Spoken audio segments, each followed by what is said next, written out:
Estamos en el Museo de la Ciudad de México y en La Otra Aventura, un espacio dedicado al mundo de los libros. El astrónomo James Scaler dijo que es innecesario inventar fantasías, pues la verdad es más fascinante. Si uno busca con atención, puede encontrar sucesos extraordinarios y verídicos que suceden de cuando en cuando. A muchos de estos sucesos se le encuentran explicaciones científicas en algunos casos. Algunos otros tienen varias explicaciones posibles y ninguna definitiva. Pero siempre hay algunos sucesos que quedan en el más profundo misterio. Después, la gente se encarga de contarlo e interpretarlo de un modo muy peculiar y entonces los hechos alcanzan proporciones inimaginables. Hoy hablaremos aquí de hechos insólitos y extraordinarios. Lo insólito, lo raro, lo infrecuente. Aquello que rompe la delgada línea de la estructura que rige la vida cotidiana y que destruye la monotonía de la vida diaria. Les recuerdo que fue Adolfo Bioy Casares quien escribió que leer era la otra aventura y que la primera era probablemente la vida misma. Estamos pues en la otra aventura.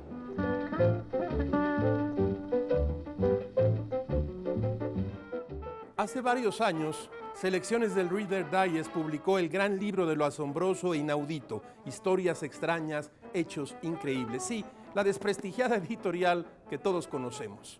La búsqueda de lo insólito encierra siempre a un niño asombrado. Este libro está dividido en 5 secciones que dan cuenta del mundo natural, del universo, de la ciencia, los misterios populares, los engaños y estafas y hasta algunas predicciones. A esto se le llama tratar de construir un bestseller y vender muchos libros. Lo interesante es que aborda cuestiones desde un punto de vista, digamos, científico o informativo y luego narra explicaciones e interpretaciones extraordinarias con las cuales la gente intentó entender ciertos fenómenos. Por ejemplo, en el año 1054, el astrónomo Yang Wei anunció que habría una estrella visitante en el cielo cuyo fulgor podía verse incluso durante el día. Luego de un mes, la estrella desapareció. Ahora se sabe que lo que en realidad se observó fue la muerte de una estrella que dejó una nube gigantesca llamada hoy en día nebulosa del Cangrejo. ¿Usted ha escuchado hablar del libro 30 años con los caníbales de Australia, de Louis Rougemont? Este libro causó sensación en 1898 al relatar que había naufragado en Australia, donde había participado en festines con caníbales, había cabalgado sobre tortugas gigantes y que había dormido en el interior de un búfalo muerto. Cuando se descubrió su mentira, todavía supo sacar provecho este autor y se dedicó a dictar conferencias en África del Sur y se anunciaba como el mayor embustero del mundo. Por otro lado, Daniel Defoe se basó en un pirata real para crear su personaje Robinson Crusoe, Alexander Selkirk.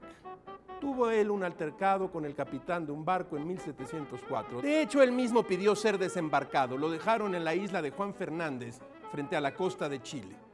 Selkirk permaneció en la isla casi 4 años y medio, hasta que fue rescatado en 1709. Defoe utilizó la historia del pirata, pero dejó a su personaje en la isla durante 24 largos años. El gran libro de lo asombroso e inaudito.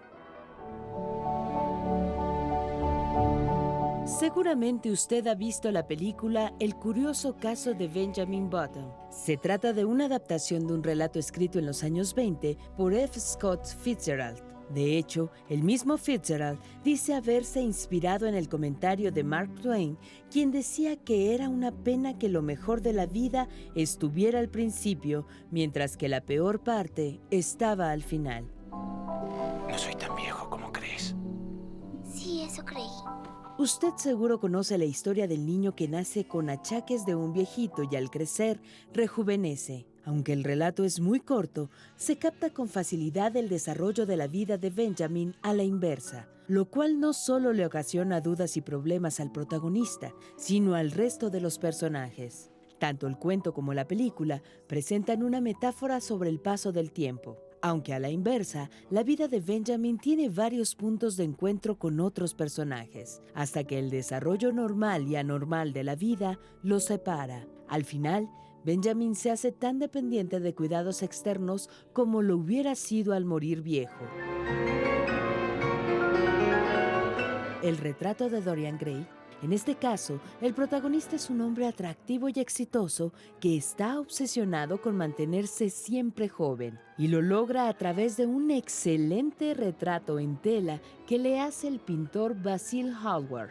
A partir de ese momento, el protagonista cada vez es más vanidoso. Se lanza a una espiral de odio y excesos que corrompen su alma poco a poco.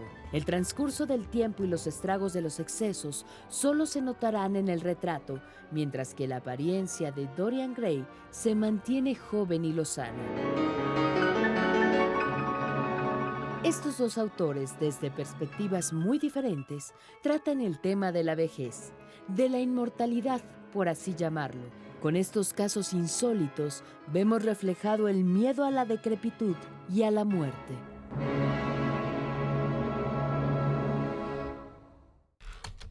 Hoy añadimos a los minutos de la otra aventura este breve espacio dedicado a una semblanza de bolsillo de un escritor. El requisito, que sea una puesta de gusto y una invitación a una obra.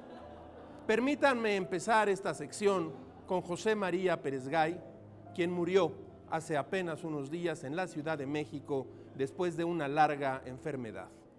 El Imperio Perdido, publicado por Cal y Arena en 1991, contiene algunas de las destrezas literarias de José María Pérez Gay: el ensayo narrativo, la biografía, la reconstrucción de época, la presentación de autores. De eso se trata este libro, que cuando se publicó se convirtió rápidamente en un éxito. Hermann Broch, Joseph Roth, Karl Kraus, Elías Canetti. La novela Tu nombre en el silencio apareció en el 2000.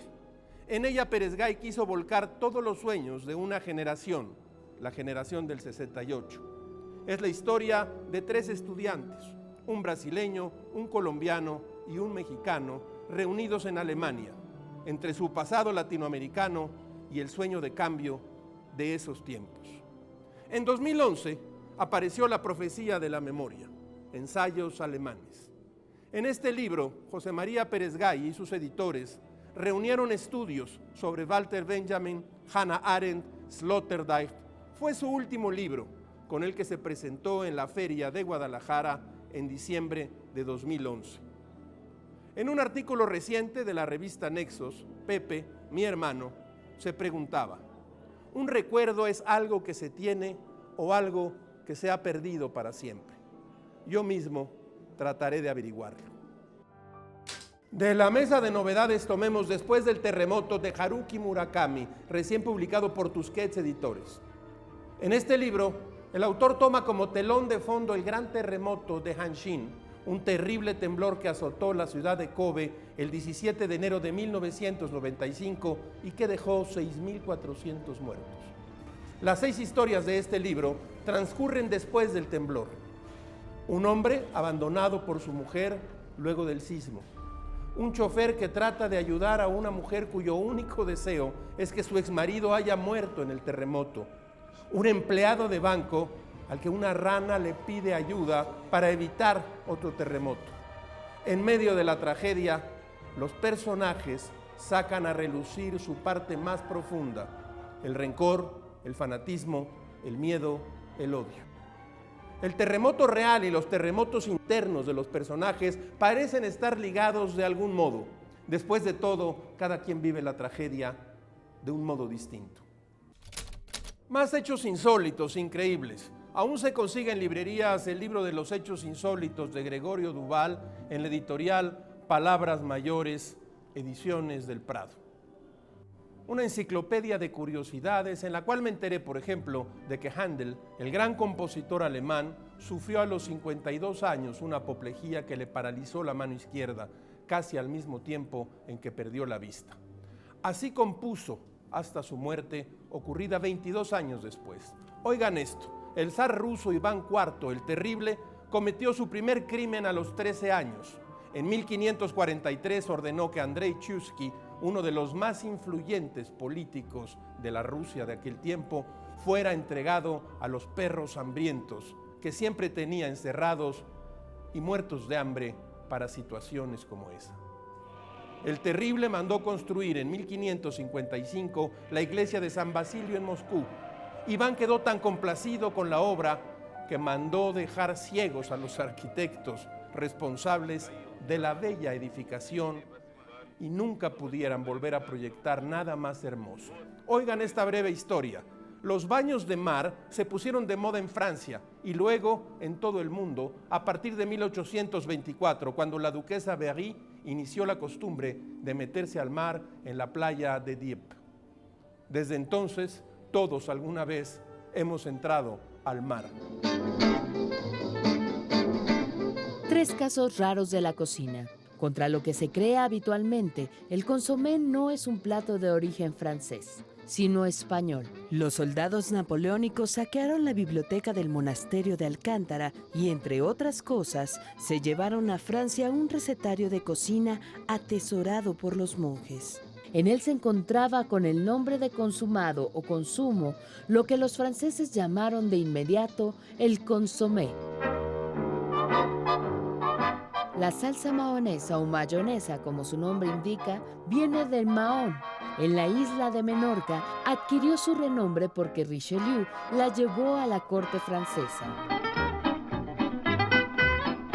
Según la edición de 1929 de la revista gastronómica The Macaroni Journal, en una de sus exploraciones asiáticas por el mar, mandó tierra a un marinero de su tripulación para reponer las provisiones de agua dulce. Al desembarcar, este marinero encontró una aldea en la que un nativo y su mujer preparaban un extraño alimento en forma de hilos que cocían en agua hirviente. El marinero probó aquel manjar y, enterado por los nativos de su preparación, llevó este conocimiento a Italia, donde la elaboración de estos hilos y las demás formas de preparar la pasta se hicieron muy populares.